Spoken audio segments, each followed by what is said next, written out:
बिहार एक ऐसा राज्य जिसका नाम सुनते ही कभी लोगों के दिमाग में सबसे पहले अपराध, बाहुबली, रंगदारी, गोलीबारी और जंगल राज जैसी तस्वीरें उभरती थी। लेकिन अब वही बिहार तेजी से बदलता नजर आ रहा है और इस बदलाव की सबसे बड़ी वजह है अपराधियों के खिलाफ लगातार हो रही पुलिस की सख्त कार्रवाई। क्योंकि अब बिहार में अपराधी खुलेआम घूमते नहीं दिख रहे। अब अपराधियों के पैरों में गोलियां लग रही हैं। अब अपराधी पुलिस देखकर भाग रहे हैं और जो भाग नहीं पा रहे वो हाथ जोड़ करके सरेंडर कर दे रहे हैं। और सबसे बड़ी बात, यह सब कुछ उस वक्त हो रहा है जब बिहार में सम्राट चौधरी ने मुख्यमंत्री पद संभाला है। जी हां, मुख्यमंत्री सम्राट चौधरी के पदभार संभालने के बाद बिहार में पुलिस जिस तरह लगातार एक्शन मोड में दिखाई दे रही है, उसने पूरे बिहार में एक बड़ा संदेश दे दिया है। संदेश ये कि अब बिहार में अपराध करके बचना आसान नहीं होगा।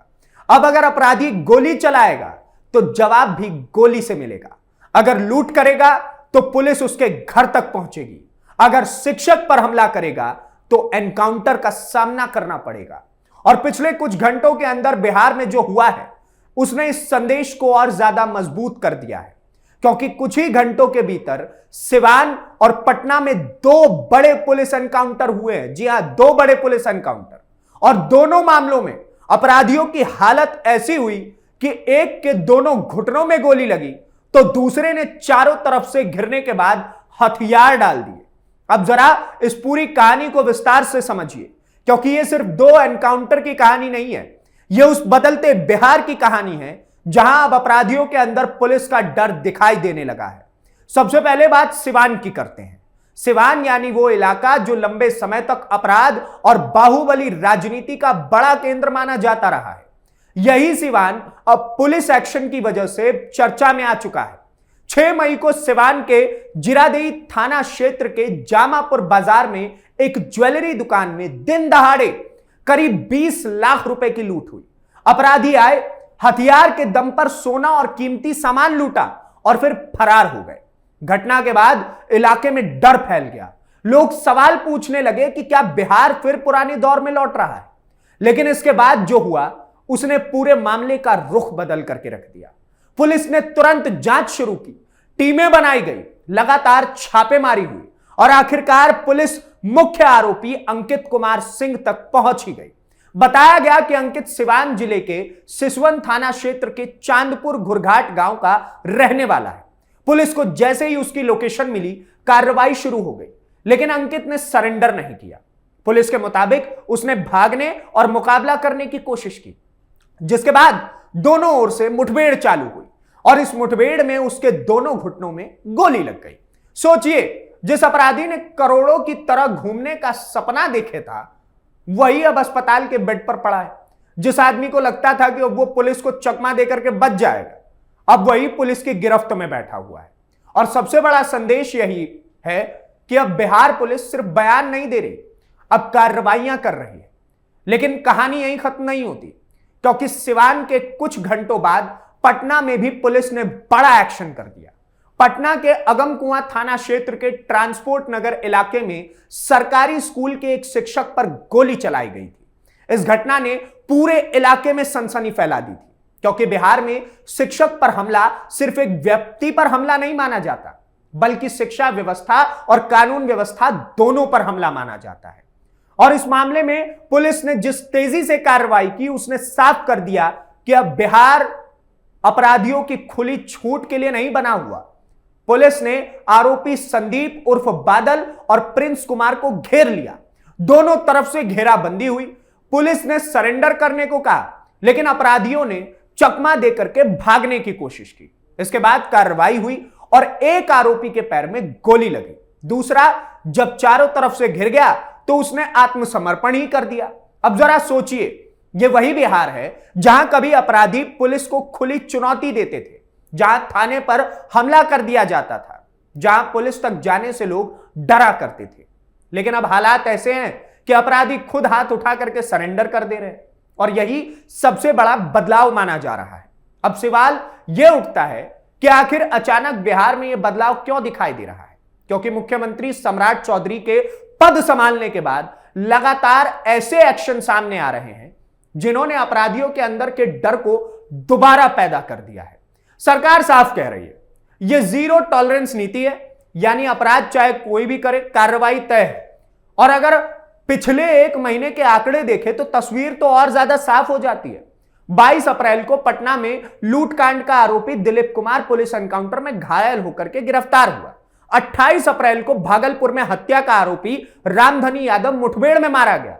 30 अप्रैल को सिवान में छोटू कुमार यादव के दोनों घुटनों में गोली लगी। 3 मई को सिवान में ही सोनू कुमार यादव पुलिस कार्रवाई में ढेर हो गया।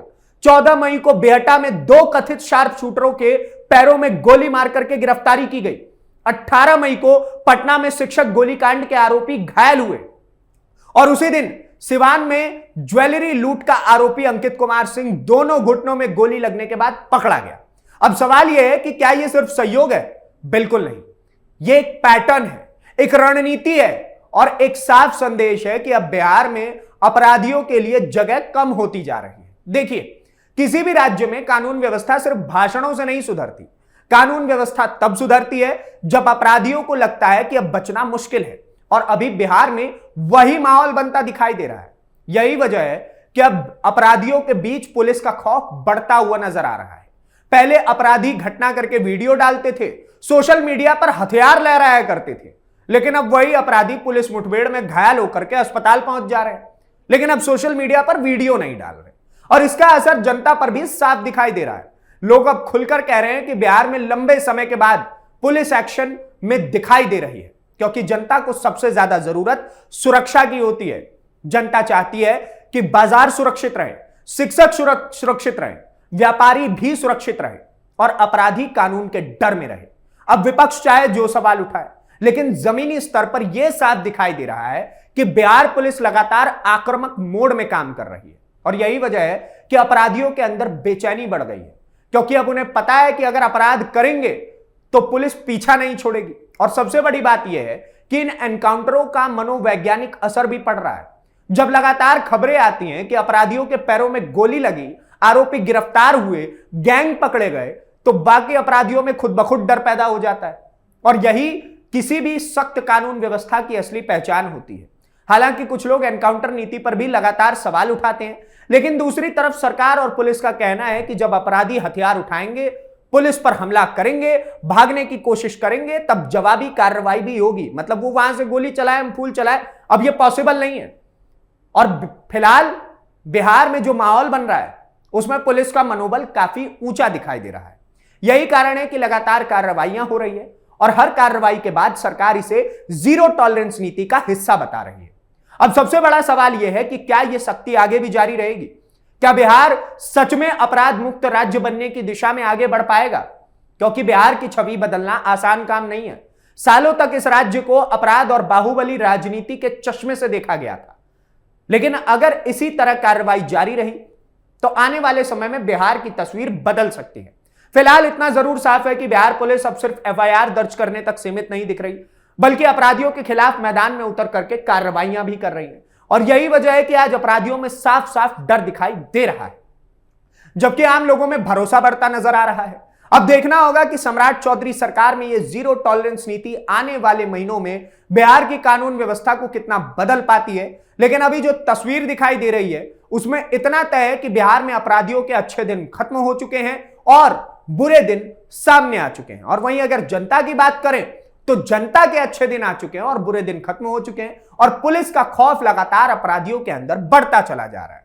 आप क्या सोचते हैं इस पूरी खबर को लेकर के कि लगातार जिस प्रकार से सम्राट चौधरी और सम्राट सरकार जो लगातार एक्शन ले रही है, वो कहीं ना कहीं जिस प्रकार से इन अपराधियों के अंदर डर पैदा कर रहा है और अपराधियों की हालत धीरे धीरे टाइट होती चली जा रही है, वो बिहार को छोड़ करके भागने को तैयार हैं और अपराध धीरे धीरे कम होता नजर आ रहा है। और 1 महीने के अंदर 15 बड़े एनकाउंटर, ये कहीं ना कहीं ये तस्वीर पैदा करते हैं कि सम्राट सरकार इस वक्त एक्शन मोड में है। और सम्राट चौधरी ने खुद गांधी मैदान में, पटना के गांधी मैदान में खड़े होकर के एक चेतावनी दी थी और उसमें उन्होंने साफ तौर पे कहा था कि एक बात इतनी सी सुन लो, अगर आज तुमने यह अपराध करने की कोशिश की और पुलिस के ऊपर एक्शन लेने की कोशिश की तो पुलिस को भी मैंने खुली छूट दे रखी है। अगर तुम गोली चलाओगे तो पुलिस भी गोली चलाएगी और उसके बाद जो होगा वो खुद हैंडल कर लेना। यानी कि साफ साफ जीरो टॉलरेंस की नीति दिखाई दे रही है।